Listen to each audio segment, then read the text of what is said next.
Wheeler here to go ahead and start us off. I'm going to try this without the microphone. Can everybody hear me?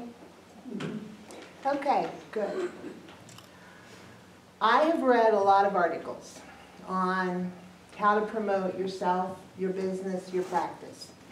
One thing that most of them agree on is it's a good idea to develop an elevator pitch. Now this pitch should last from the time it takes you to get in the elevator and go from one floor to the next floor. So pretty short. This pitch should also arouse curiosity in your listener, enough so that they ask for more information or at least a business card. So when somebody says to me, "Who are you and what do you do?" I should have ready a practiced yet spontaneous sounding, thought-provoking, curiosity-stimulating, trust-inspiring reply. No pressure. So I watched the recent political debates. I wanted to see how the candidates used their 60-second opportunity to develop, to introduce themselves. I thought maybe I'd get some information or some points. Didn't help me. You see, most people understand what a politician is. Most people that I talk to have absolutely no idea what an end-of-life doula is. And a lot of those people don't want to talk about death. One of the challenges, excuse me, I get a little tense when I talk in public about death, which are 2 of the top 5 fears in the U.S. And this is the part where I'm supposed to leave you with the impression that I am a warm, loving, compassionate, thoughtful individual. I'm not going to do that, but I'm going to trust that you'll use your imagination. One of the challenges of talking about what an end-of-life doula does is that there are so many parts of the service that can be offered. Not every client uses every service, and a lot of the services can be utilized long before there's ever a health issue. Things like downsizing, Marie Kondoing your possessions,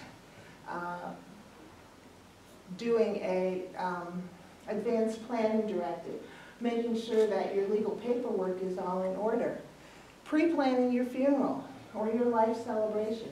All that can be done long before there's ever a timing that's critical.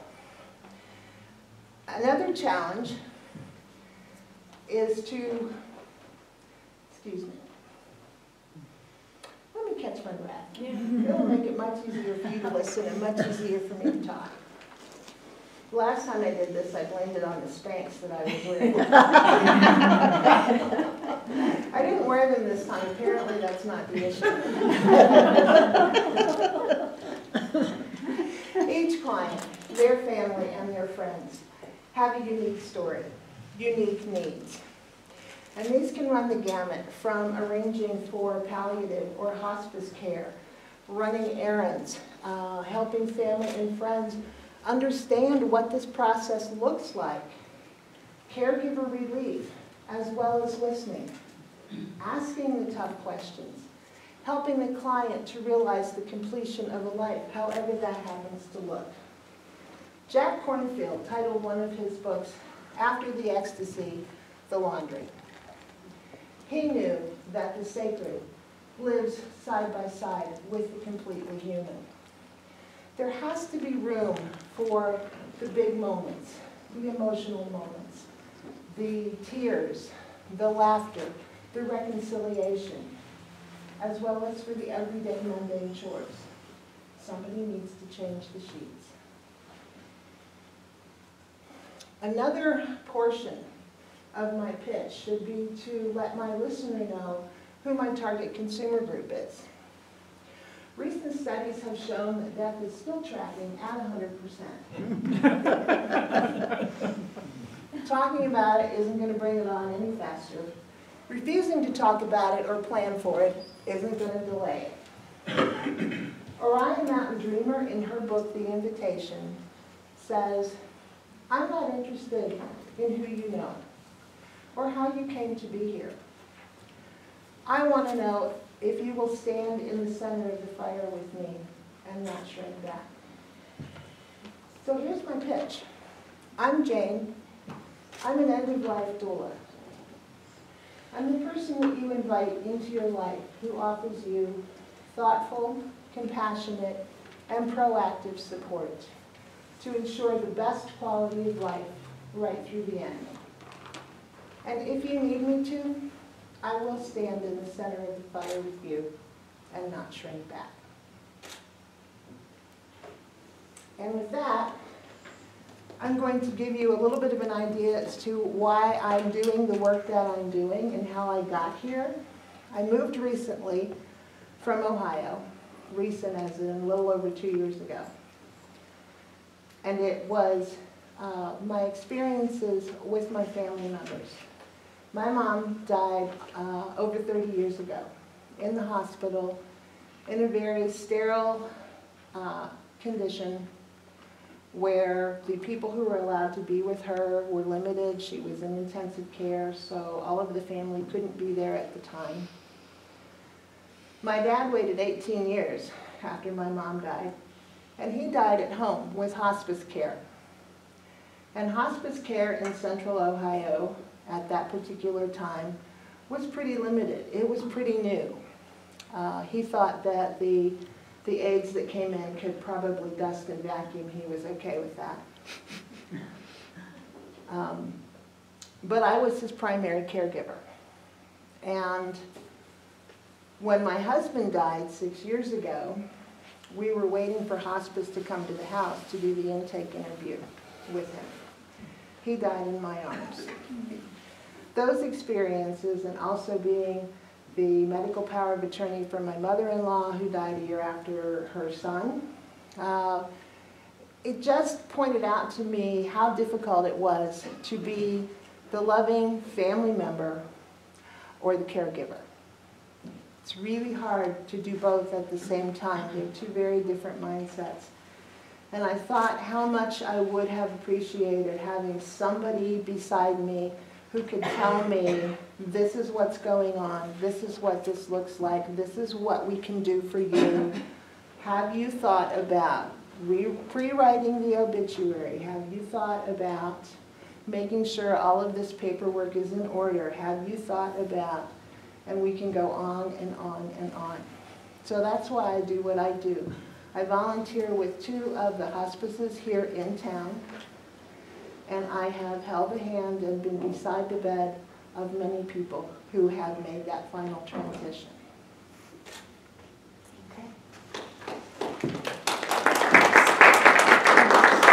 I'd like to go ahead and introduce Sara Morgan now. I wait till I say something. It's worthwhile. Can you hear me without a microphone? Mixed back in the background. I have a soft voice. This work is going to be described uniquely by each of us because we are each unique women who've had unique experiences that have brought us into this work. One of my unique experiences was a 10-year training that began in 1994 when I was diagnosed with stage 3 ovarian cancer and a 5 to 15% chance of survival. This was a long time ago. You can't hear. You can't hear. Tip the microphone. Is that better? Yeah. Did you hear the part that I want to introduce with not fear, but to tell you what I learned about the blessings of life-threatening illness. I don't have that illness anymore, by the way, which is considered a miracle in Western medicine. 17 surgeries, recurrences. So I know a lot about, I'm very comfortable with words like CAT scans and PET scans and the whole language. But that's not what I want to leave with. I want to leave with the possibility of are making friends with disease, old age, and death. Making friends with it, because I found out from those times, which were not easy, I lost every identity I had. I was no longer a well-respected therapist in my town. I had to go to California for all my treatments. I couldn't be the mother of my 14-year-old son. I couldn't, I looked, there were times I weighed 85 pounds and I looked 85 years old. This is true. Sometimes I pass around pictures, but there are too many of us, not enough time. But the point is that my inner training in life, which included a spiritual component, allowed me to never, ever use the language of or feel like I was fighting cancer or I was fighting death. Because I already knew the death was not the enemy, the death was the trophy at the end of the race. And I knew that from working with people dying all the way back to the 80s here in Santa Fe, or Seton Village. There was an experimental nonprofit called the Dying Center, founded by some of the leading edge people of that movement, including Ram Dass and C. And I was invited to work there. And I remember when that phone call came to me, do you want to work at the Dying Center? I thought, that's the last thing in the world I'd want to do. But, you know, 35 years old. And then I said, well, let me think about it and I'll call you back. And I hung up the phone and I heard this guidance. Sometimes we have intuition. Sometimes we have some way that we get messages. This may sound wah-wah, but it's historically chronicled most time. This is true. And it said, this is yours, Sarah. So I went there. And there are many stories, but the first person I was with, just at that point, when she was clearly in the last, probably, day of her life. And she was a young woman, my own age, 35 years old. And I was sitting in the room with her. I mean, there's no specific training for being with someone who's dying except to be quiet, inside, to be totally in the present moment, and have your heart very open.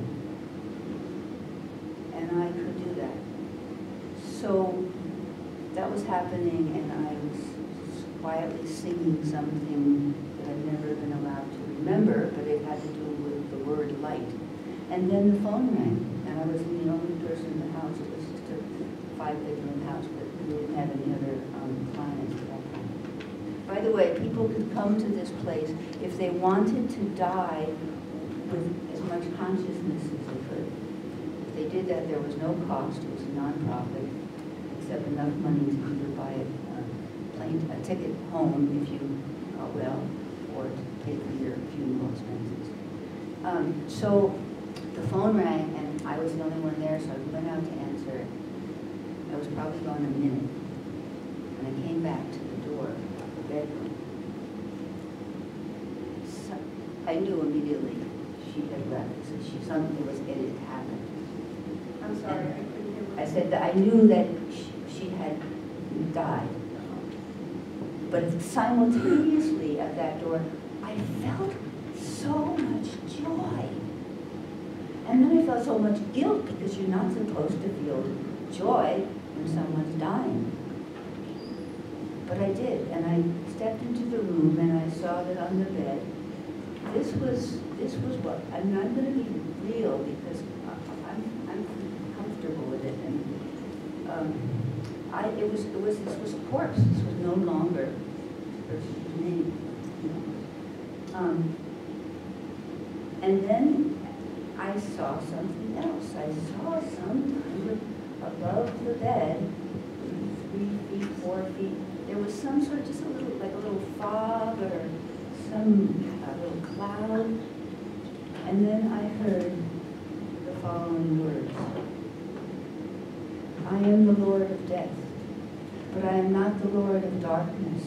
I am the Lord of light, and I have come to carry her home. So that's one experience. I have no idea about time.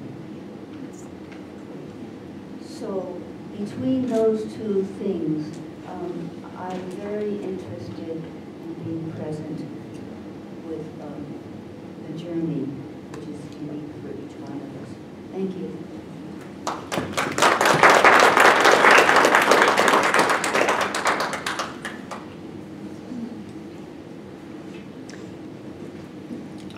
My name is Karli Wheeler, and I'm also a death doula. I started my journey, I think, when my 9-year-old son, my only child, was diagnosed with leukemia. And I learned how to walk the path of being with him and supporting him through 4 years of treatment. And supporting him and other families as we met others whose children did not make it. And I went about my life as he got better and became a teacher. I worked for the first, I call it the first act of my career as a corporate girl in New York City. And it was 6 months before 9/11 that he was diagnosed. I was let go of my financial services firm right after 9/11, and it was the best thing that I think ever happened to me. I went back to school and got my master's in education and began to support children and students. We lived in the shadow of the Leukemia and Lymphoma Society in Westchester, and we set up a video conferencing solution for our son so that he could continue to learn and keep education as a priority. And I started a foundation to make it possible for other kids to keep learning in spite of their chronic illnesses. Life went on, and I came to Santa Fe 4 years ago to be the caretaker at the Quaker Meeting House on Canyon. And 2 years ago, my dad and stepmother were both in hospice at the same time, died within a month of each other. And the experience of traveling and sharing my time and being with them during that process made it very difficult for me to go back and take the job that I had always wanted, to be a digital learning coach in the Santa Fe Public Schools. So about 6 months after that, not knowing how I was going to do it, but being called to work with the dying, I quit my job. And I started volunteering as a caregiver with Coming Home Connection. I've done some work with palliative care, caregiving as well. And I basically do whatever is called on painting the nails of my first client 5 different colors because she said those were the colors of the chakra. And learning a lot from my clients and from their families. I started with Coming Home Connection to create Casa Cielo, which is a residence for those who can't die at home. And we opened in June of this year. Francis and Celia are the executive director and volunteer services manager are here. And there are some brochures that I've left out, but it's also been an amazing learning experience to work with families and to work with the folks who are dying. I've also just recently completed my certification, and if you go to deathdoulacooperative.org, you'll see a number of resources, including, I think, many of the places where we were trained, information about the associations that have information, of course, about becoming a death doula and continuing education, and then a lot of local resources for those in Santa Fe, and national resources. So if you send an email to deathdoulacooperative@gmail.com with any suggestions, I can make sure that those are updated on our website. I think that's all I want to share today, except to say thank you for being here, and thank you for your interest in helping to change the conversation and bring the conversation for life and living, as well as death and dying, out of the closet and into our everyday world.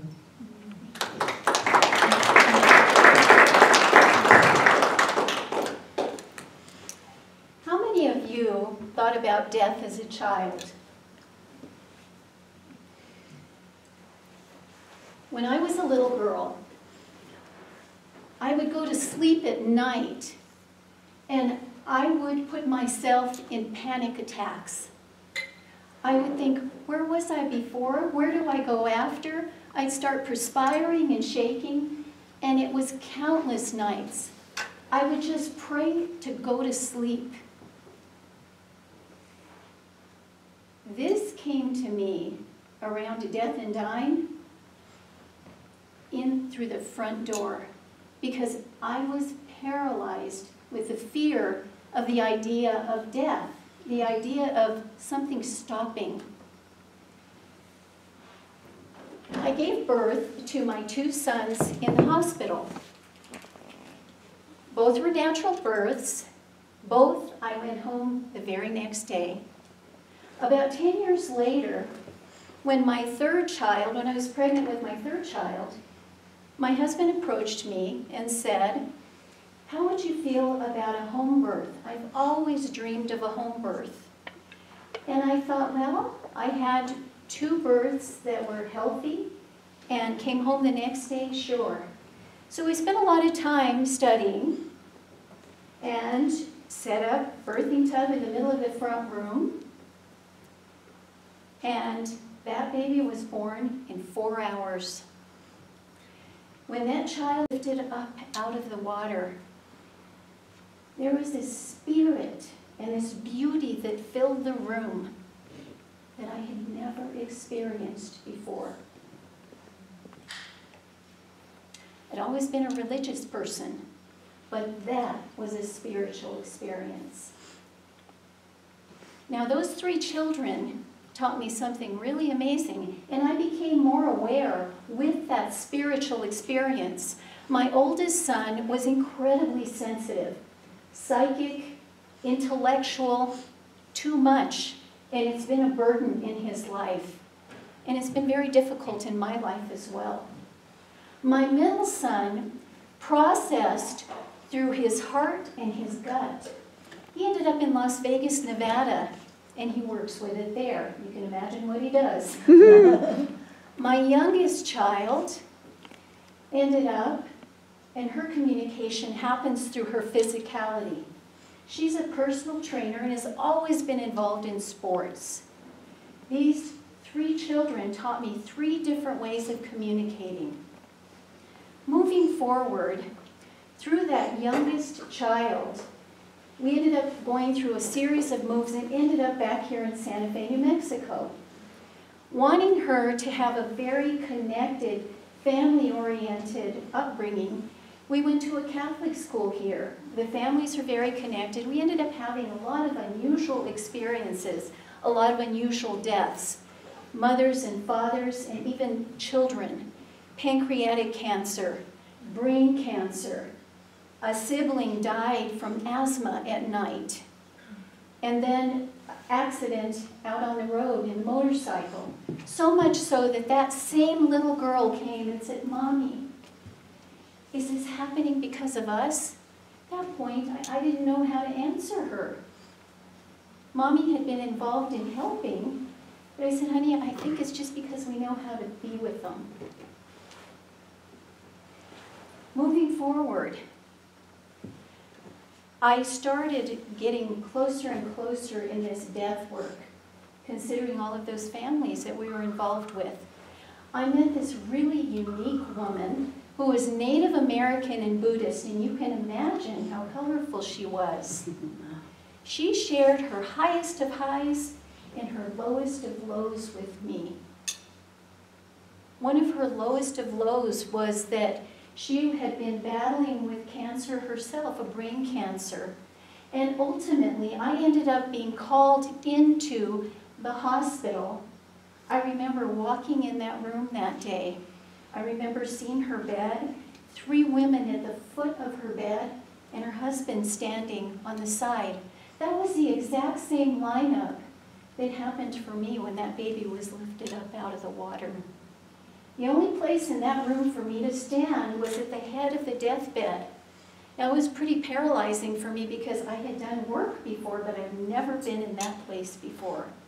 I walked in, stood up by the head of her deathbed very quietly, and the women at the foot of the bed said, "She's in her active death and dying process. Don't touch her head."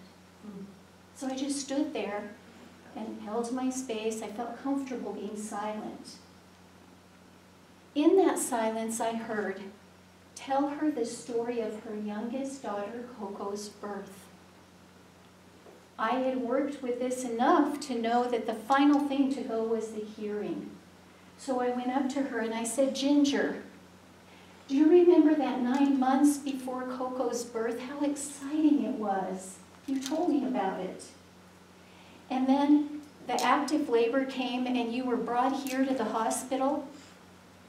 And then that part where it was just, you were paralyzed with fear. It felt like your body was bursting apart. And then before you knew it, that baby was birthed and she was laid into your arms and you'd never seen anything so beautiful in your life. This is the same, my friend."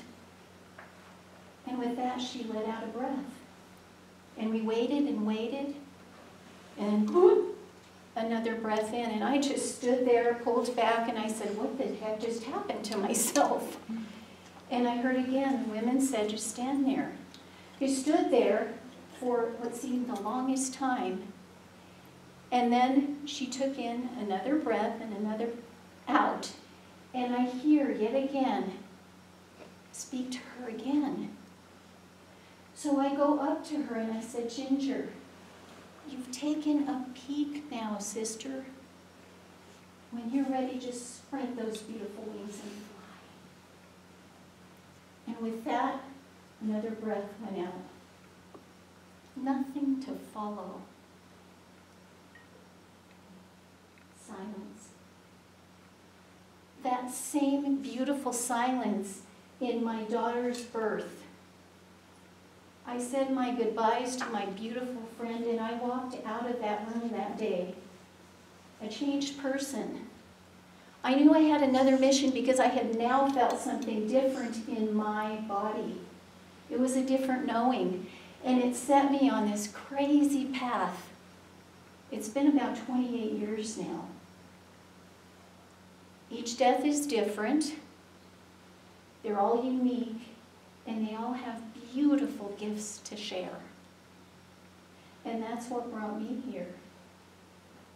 And there's beautiful lessons for us to learn when we're not so afraid of this, and when we can come near and not shrink back and be willing to stand in the fire, especially with our family members, because they need to hear us the most.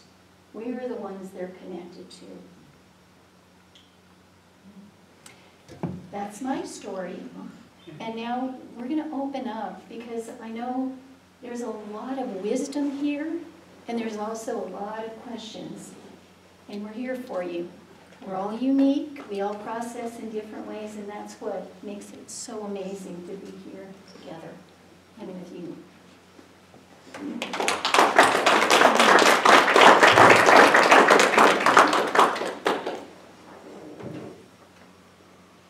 Okay, anybody has questions, can be brave. Who's going to be first? So what's the difference between doula and hospice? Anybody want to take it? Hospice is a wonderful service that is offered. Can you hear me without this? Everybody okay? Hospice is a wonderful service. I've worked, like I said, with 2 of them here. One of the things that I would tell you is that you can bring in a doula long before you can bring in hospice, depending on what services you want. I mean, we can accompany you to your doctor's appointments and take notes so that when you get home and you've only heard the first thing that the doctor said, which was pretty dire, we can tell you the rest of what the doctor said. We can help you in determining how far you want to go with treatment, how aggressively you want to treat whatever your issue is. if it's time to bring in palliative care, if it's time to bring in hospice. The other thing about hospice is they have a schedule they have to keep. You know, one of the hospices here in town, I know they're dealing right now with over 170 patients, with a limited number of nurses, with 2 chaplains, 4 social workers, I think.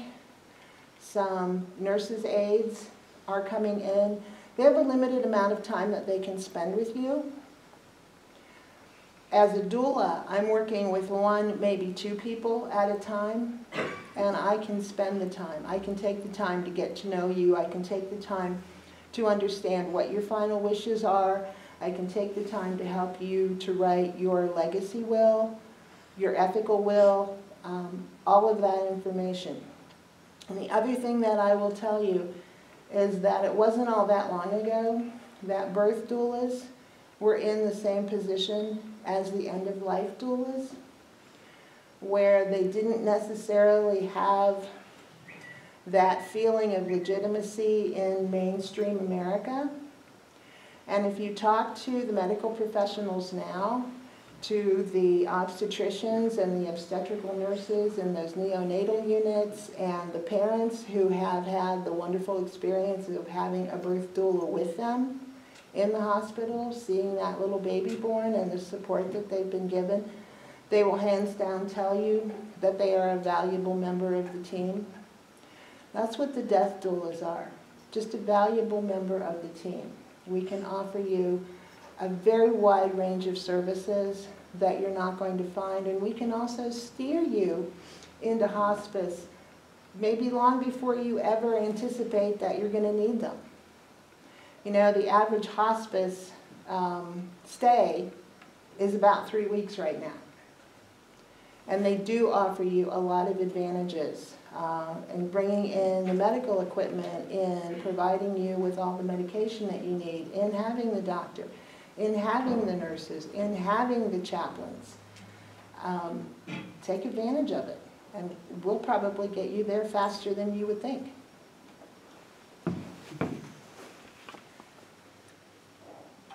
The other thing that I would say is, in the perfect situation, we have companioning services. Those are the very best experiences that I have had. We have a lot of compassion coming from hospice and their availability with medication and to be able to reduce pain. We have natural means that we work through. A lot of us are very intuitive as well, so we've got a different kind of network that we're working with. And as I mentioned, there's unique family systems. It's an energetic system. We all have it. And a lot of times we might have a patriarch or a matriarch, the mother or the father of the family. And maybe their babies are not all in peace. And maybe you're the person that is going to be able to, as a doula, maybe you're the person that's going to be called upon to stand over on the side and hear about previous experiences. And maybe the previous experiences of death and dying were really, really traumatic. As I mentioned, every death is unique and different. There is a process that happens generally, and sometimes it happens out of order. But if you understand that natural process, you realize most of the time you're not doing anything wrong. The body has a certain way that it shuts down. And what you're doing is you're holding and you're supporting. Also completing. You're unraveling and you're unwinding an entire life. And a lot of it can be emotional. And knowing that when the person might be acting out, maybe they never had a chance as a young person to express their anger. And maybe it's showing up at the end of life to clear it. It's not necessarily personal. And a lot of times a doula has the ability to be with through that experience, or to be with that family member that maybe feels like they're getting dumped on.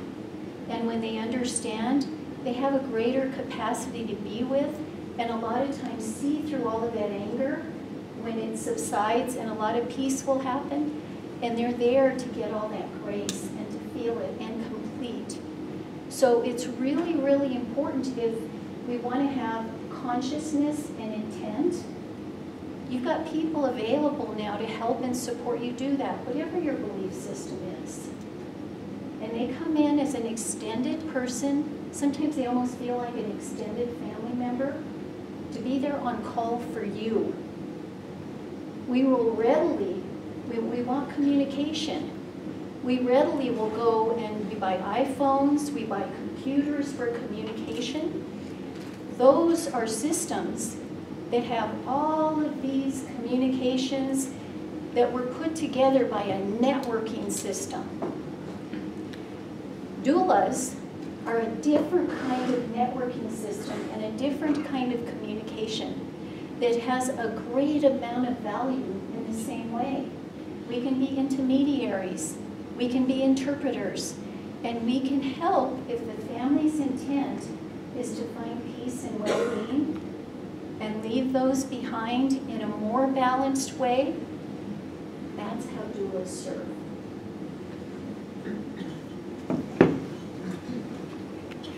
Is there an advantage in calling yourself a death doula, an end-of-life doula, a death midwife? You know, what do you have to say about that? It's all one and the same. We're all talking about the same thing, I think. And that's one of the things I think that's exciting about being in this period of time and in this country and having these discussions is it's possible to open up the conversation. Death doula, it is ultimately where we're all going, is to be dead. But I like that end of life because we're all aiming in that direction. I don't know if there's a, you know, my certification technically is as a death midwife, and my teacher, Reverend Olivia, liked it very much that way. You know, we can run the gamut from starting, you know, at a very early point in one's life, long before there's any sort of a discussion of an illness or anything more chronic than the fact that death is steadily encroaching, to something that's much more creative in taking a look and saying, you know, I think about this with my own father. He was a real stoic, and he was really quiet. And one of the things that I did with the social worker of the hospice company that supported them was to pull together a family discussion so that the 12-year-old girls and everybody up to my dad were present to talk about what was happening and to really, you know, allow people to express fears. My dad was the one who became so emotional that he had to leave the room. He respected our space and our need to talk to each other and work through it in that precious little hour that we had. But we came out different people and related to him very differently. And I think he saw me differently than just as a daughter. He saw me as the person who could see through him and recognize that, you know, he needed his space ultimately to die alone. And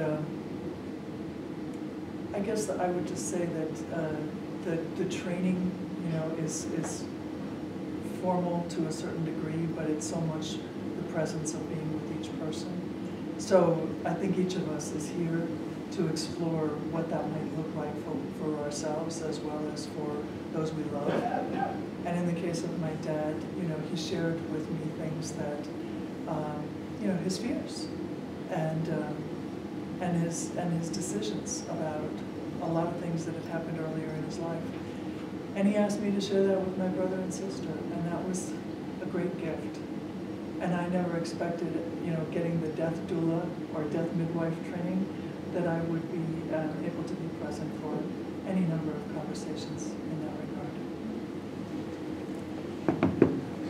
I just wanted to say about, on the practical level, the concept and the terminology, and now an organization, there's a national end-of-life organization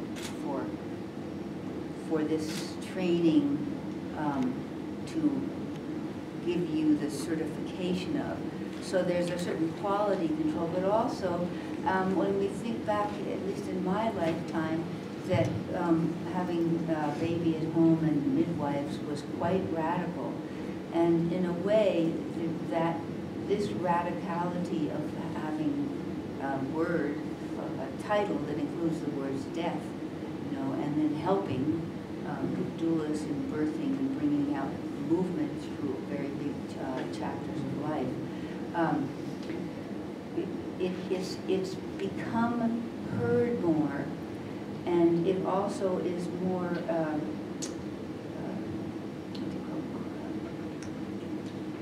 qualifying this need. In our generation, a lot of us here are baby boomers and so on, and there's a lot of us who are on that journey, and we have changed things throughout our lifetime, or been part of the movement of change. But this too also distinguish that at this point it's a little bit beyond its infancy, but it's evolving in terms of the definition, but at the same time, as that grows, having to oversee the quality of people saying they're doing this work. And the other last point is a difference between this and excuse me, I don't get nervous, I just forget words. What is the, you know, what work you're doing in the hospice? I love hospice, but I couldn't the other way. That is paid for by your Social Security for most people. The work that we do is not, unfortunately, at this point, able to offer that to you. My question is, are you all volunteers, or do your family donate or pay you for this, or how does that end work? Let's see, we're not volunteers, and we're in the foreground of bringing something back to life. I want to go backwards just a little bit, and then I'll answer the question. Here in New Mexico, I've been called back home literally. I'm a native New Mexican, and a little less than 100 years ago, this type of person used to be supplemented by the village, by the other people. You were considered a healer. You were available at births, at deaths, to celebrate anything, and we did it all in home. And it was supplemented by those around you. This is an ancient offering and an ancient art. And especially being native New Mexican, when I first started discovering this, what's been happening for me is I've been called back home again to reclaim it and create sub-families where we can have experiences of well-being and transition being held by those we trust the most. Now, current day, what you're seeing right here is you're seeing rebels and you're seeing the forerunners in bringing this to the foreground and allowing us to make a living from this, because it's a very valuable service. And a lot of us have had to do this work on a voluntary basis, because where there's need, we go. But the reality is, I've got 4 or 5 different ways that I have to supplement income to do this work. It's getting there, the word is getting out, but we're kind of the forerunners of making this into a something. And thank you for that question. What kind of trends are you seeing as far as pre-planning and celebration of life? And since you guys are in the field, what are you seeing people are coming to you, asking you for more resources and more information as far as what's out there? I'm going to answer again. I've been trained for everything, all the way through being a professional celebrant. And what I'm personally seeing, because that's my work, is especially with baby boomers, we're dealing with a whole generation of really unique, colorful individuals. They're not going to settle for the status quo. And they're doing things that are really creative. And what I personally love about it is these incredible stories of how to live a unique life are not getting buried anymore. We're They're having opportunity to experience them in very creative ways. And these death experiences, as I mentioned, every one of them is very unique. There's all kinds of different belief systems that people live with and different practices. And it's very comforting to be able to have those in the death and dying experience, whether it be at home or in a facility. It's wonderful to have a team or people there to be able to bring those straight to you and your deathbed and the people that you love.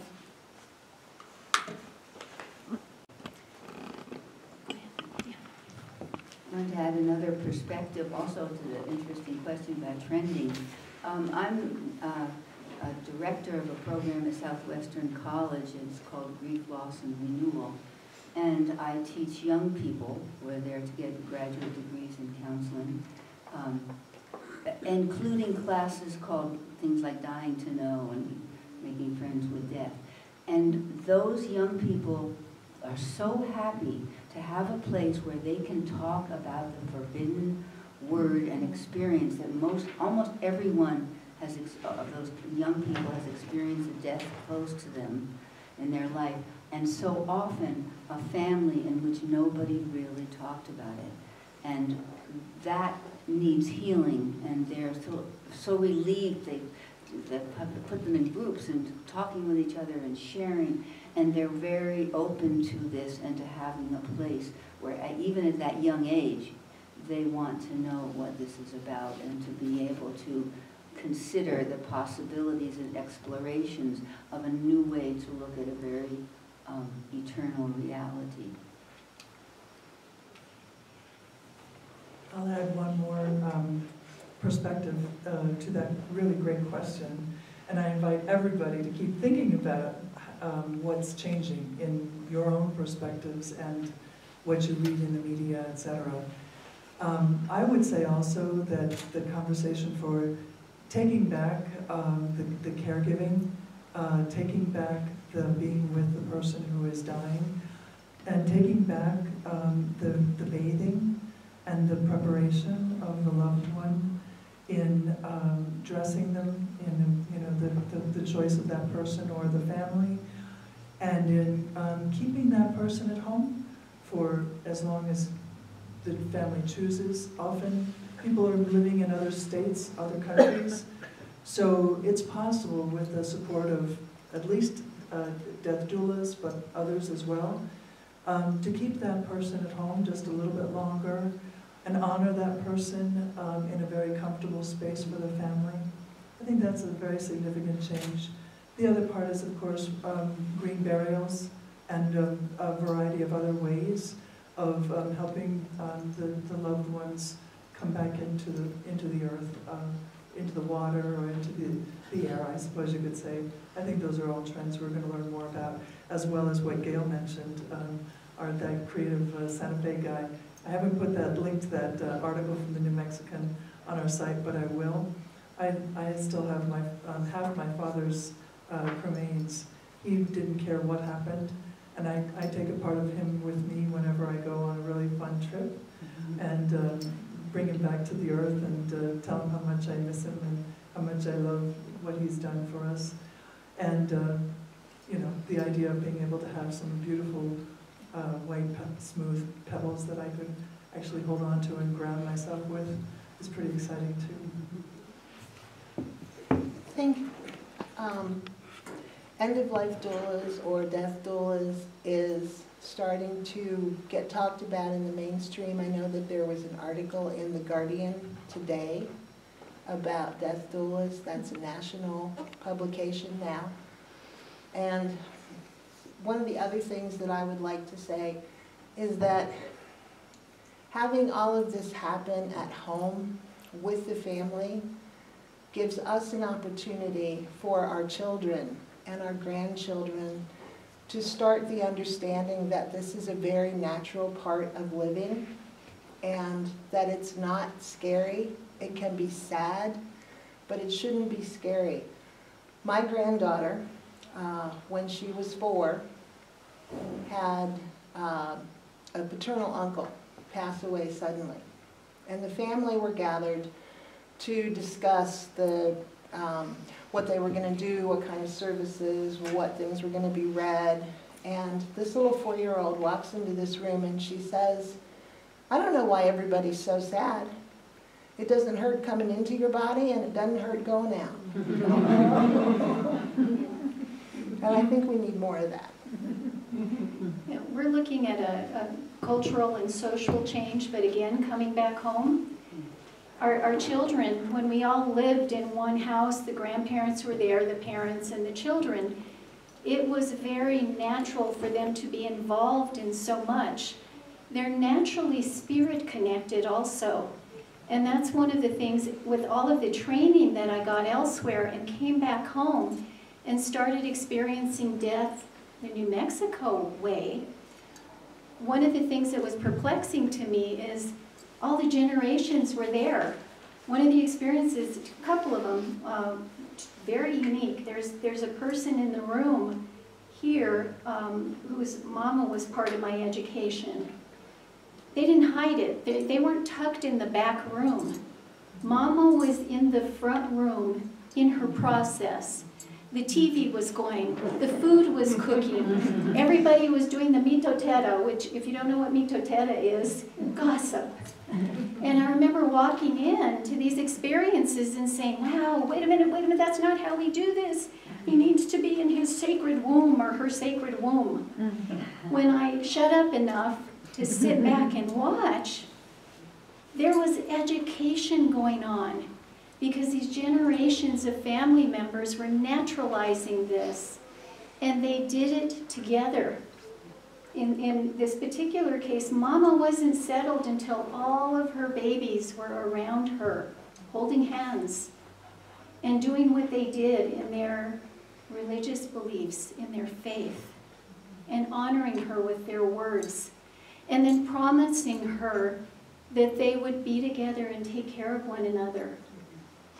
And it wasn't too long after that that she died.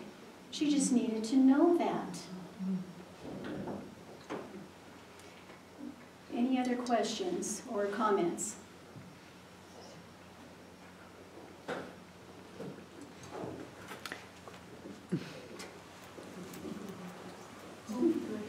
I have to say that this is the person I was speaking about.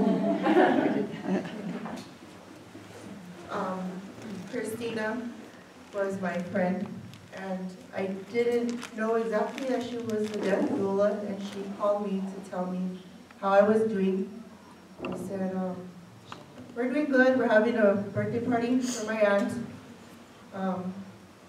My mom was actually passed that same day, and so we were, celebrating my mom's still life and my aunt's birthday, her sister. The whole family was with us. My mom was the matriarch of our family. She was the strongest woman that I know.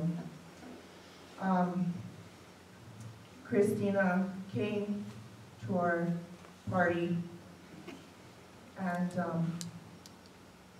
she had us all circle around my mother, and my mom's very Catholic, and it didn't interfere with any religion, it was just about love.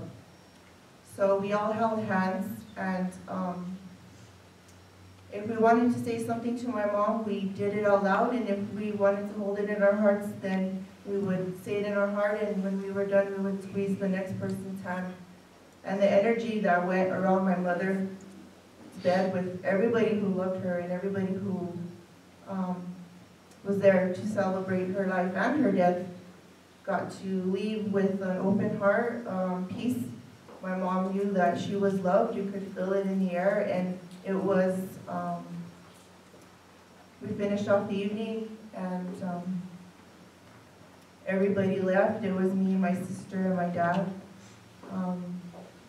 I knew that my mom was always worried about me, and I remember the last word I told her is, "Mom, I'll be okay. We all will." And she passed. And it was beautiful. It was amazing. Like, I would never pass up that opportunity that ChrisTina gave all of us to share our love with your family. And my mom died knowing that she was loved and everybody got to say their piece. And it was beautiful and a blessing, and I'll forever be grateful to her as my friend that she showed up that day and spent the last, 5 hours with us. And thank you.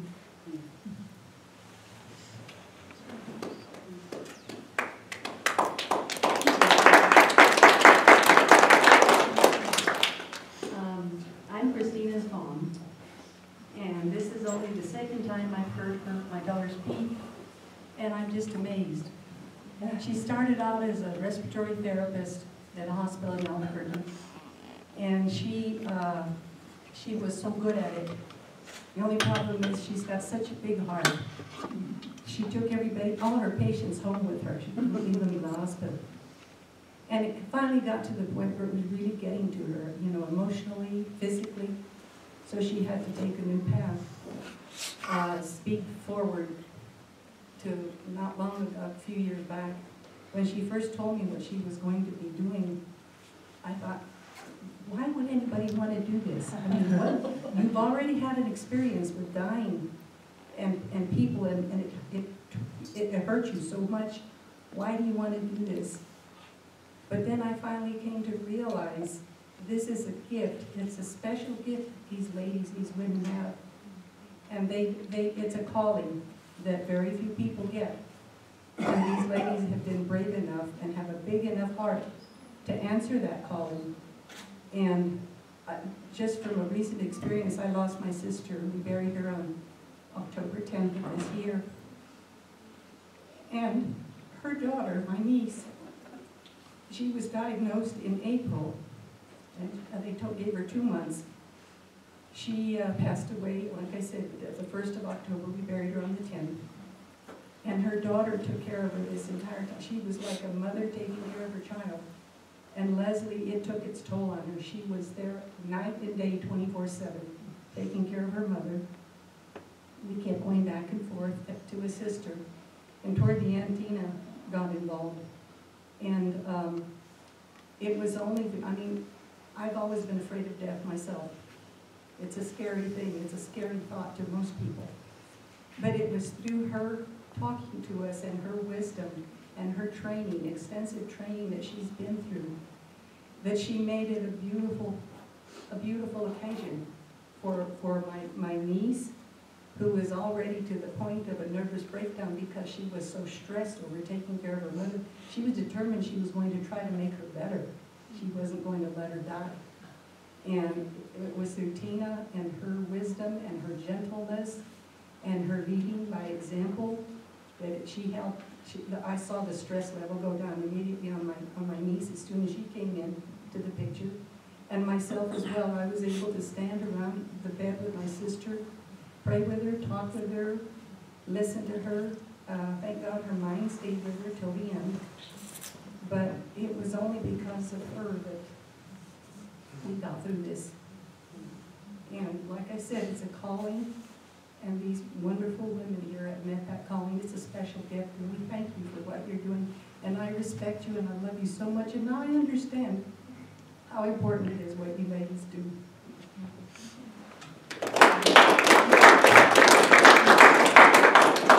So how do you get trained to do what a doula does?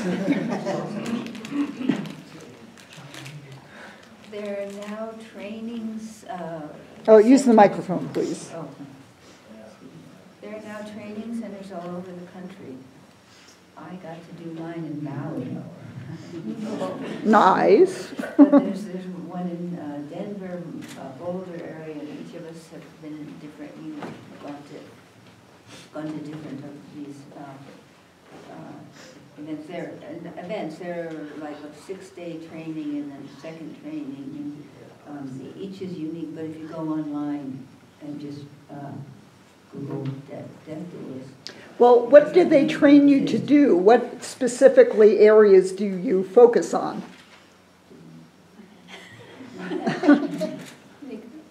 I asked tough questions. It's a tough question for me because I've taken every training in the world. I started out as a professional celebrant because I recognized that there was a hole to be filled in creating a unique ceremony and ritual. And then when I was working with that, it felt like, well, I'm not quite there yet. And I ended up taking training in Sebastopol with Jerry Grace Lyons, who was one of our foremothers in home funerals. So I took all of that, all of her training. And then that wasn't enough. I had to come back, and I thought, there's still something missing in that donut. The hole needs to be filled. There's this core. And the Academy for the Love of Learning, Retta Lawler, had something called Coming Full Circle. And it was a contemplative practices around death and dying, and oh, was that ChrisTina. That was incredible. And I took every level of that. And then I recognized everybody needs a certification. I was even challenged on that. So I find a certification in Maui with some of the best in our field. And I ended up being, I think I was their first graduate in this unique program in Maui. And we were learning from Ram Dass, Bodhi B, Jerry Grace Lyons. There was people from all over the world. There was doctors, there was people that work with essential oils, there was everything you could think of. I was with my tribe. And they were all very unique in how they help and support. So the training has been extensive, but I will go back to one of our sisters said, you can be a technician until the cows come home. The most important part is a presence and connecting to that person as a unique individual, learning their language, and then being able to hold silence so they feel safe.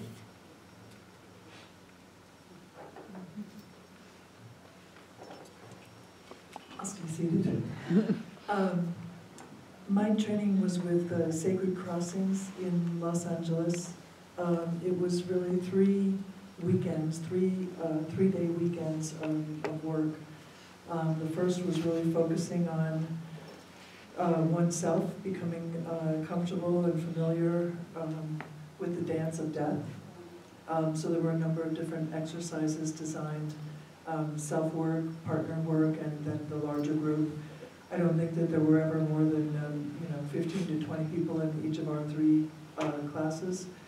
And we did it over a period of time, so that it wasn't all one intense time. There was time for thinking and practice in between.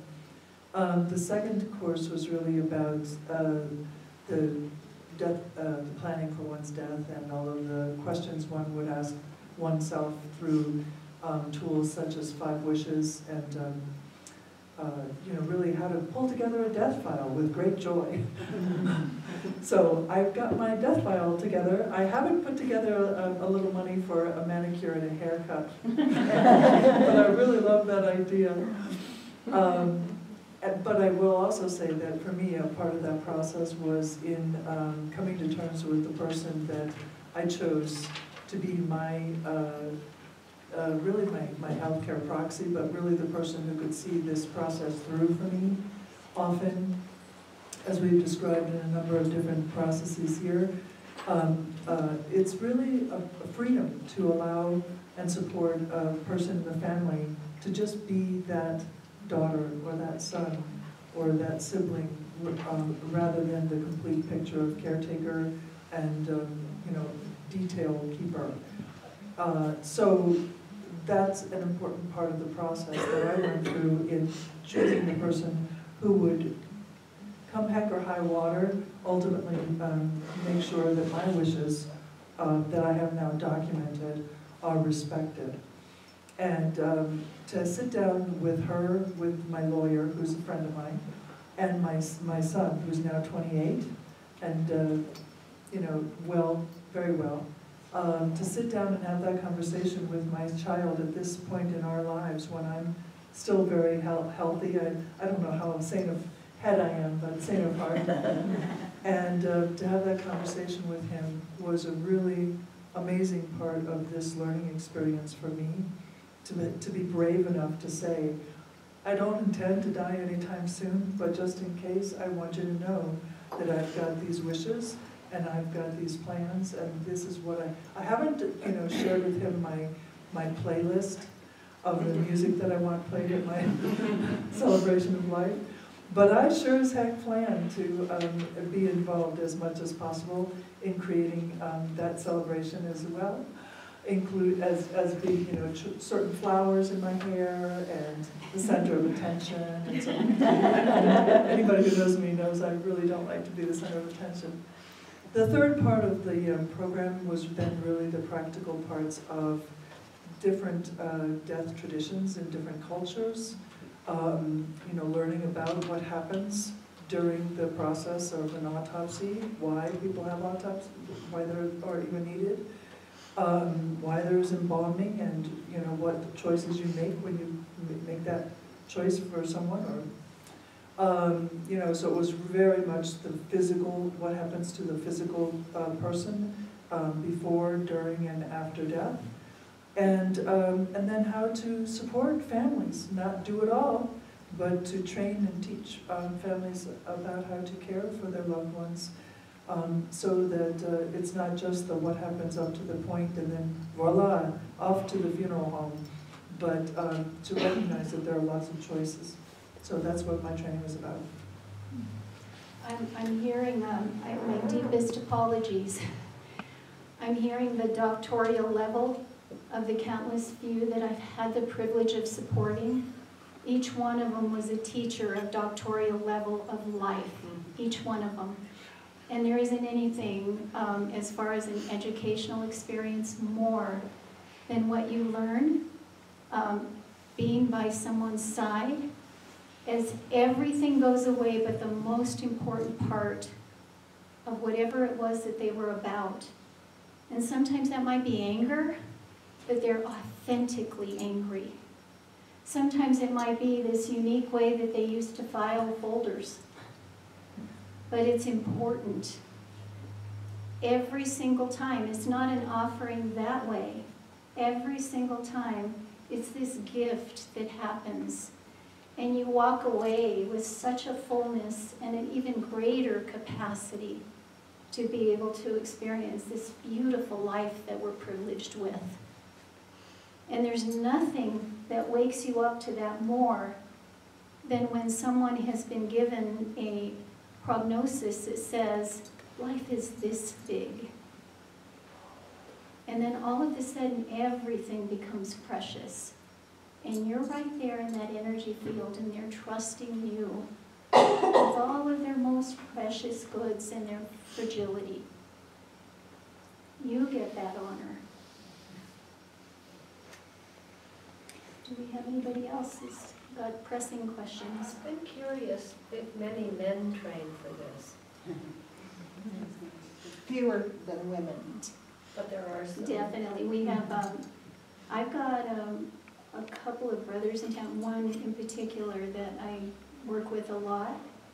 And just like in the medical field, that a lot of times women are more comfortable, this one, with women, and men are more comfortable. It just depends on your comfort, but there is some men, but it's a little bit less in the field. That's a great question, Gail. Thank you. I saw another hand up over here. I just have a comment. I've been a hospice nurse for many years, and I just heard something this week that touched me deeply. And it was a story a woman was telling about her mother's passing in another state. And her mother was in a hospice home in that other state, and she had to get there on time to be there before her mom passed. But her mom said, whether you get here before I die or not, I don't want you there at the moment of my passing. I want to do that without you, because I love you so much that I could not leave here with you present. And so she explained it to her. Well, the daughter heard this. She was an adult daughter, but she still raced to get there. She got to the facility. Her mother was no longer responding. And so she was sitting there and thought and made a decision that she was going to stay. Even though her mother made her wishes clear, she wanted to be there for her mother because her mother had rescued her and adopted her and been there for her whole life. And so she was sitting there thinking, I hope Mom doesn't get mad at me for this, but this is what I've decided, very firm in her decision. And a woman walked into the room and said to her, you know, your mom would rather not have you here when she takes her last breath. And I'm not kicking you out. I'm not telling you you have to go. I'm just telling you what her wishes are. And so she thought about it, and she thought, well, I've been traveling and I'm tired, so I'm going to go sleep somewhere else tonight. But if she doesn't pass tonight, I'm coming back and I'm going to stay till she passes. So she was very comfortable leaving. She got a call that night that her mom passed. The next morning, she called the administrator of this hospice home. And she said, I just want to thank you. Your staff member was wonderful. She didn't kick me out. She didn't tell me I wasn't entitled to stay. She let me make my decision. She let me change my mind. And she advocated for my mother. And I don't know if she knew my mom's wishes because she had talked to her about it before she went unresponsive, or if she was just talking out of her experience that some people want to die alone.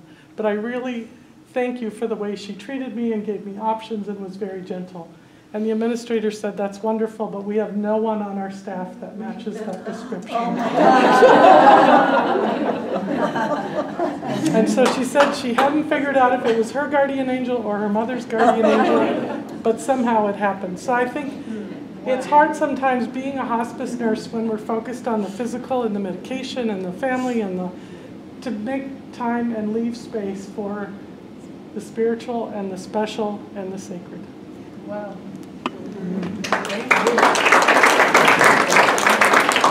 There's that wisdom that I was speaking about, is that we all have something to share with one another.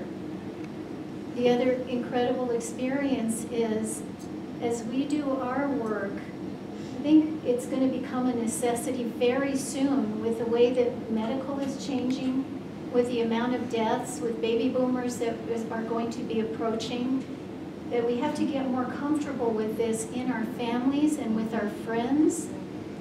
The greatest compliment that I get is when this happens for me and there's family members involved, and then I hear very shortly after they've been called upon to serve someone else, or they become a doula.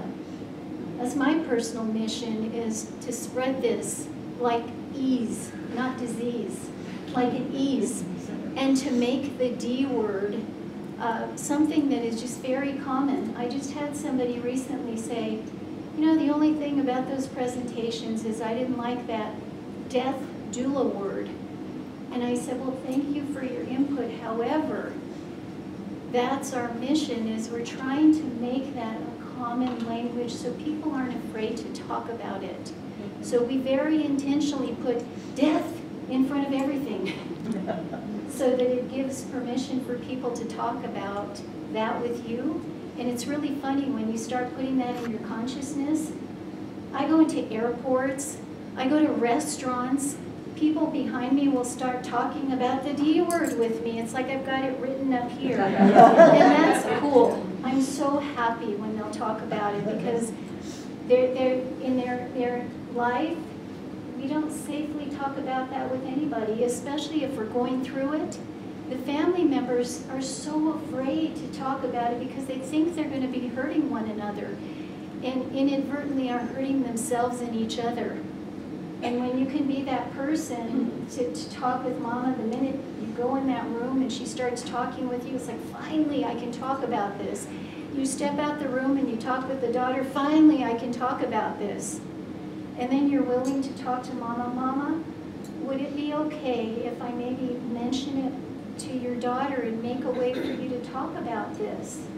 And she says, oh yes, please. And then you talk to daughter and she says the same thing.